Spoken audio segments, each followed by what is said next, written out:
After Xiaomi announced the new 64 megapixel matrix, there were rumors about the future Redmi smartphone that will use this sensor.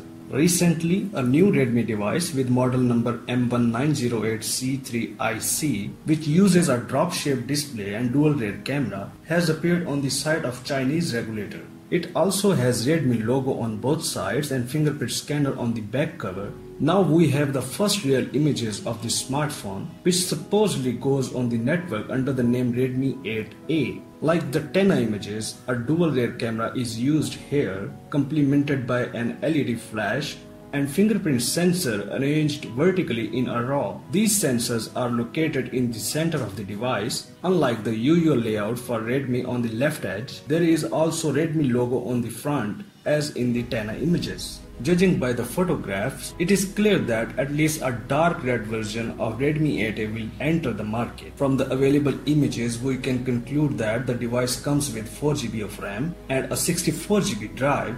You can also note the use of a single chip Qualcomm Snapdragon 439 system and a capacious 5000 mAh battery. This dual camera phone can use a 64 megapixel sensor, but there is no evidence to this effect. Previously, rumors reported that a Redmi smartphone with a 64 megapixel camera will be equipped with a teardrop shaped display and the latest MediaTek Helio G90T chip.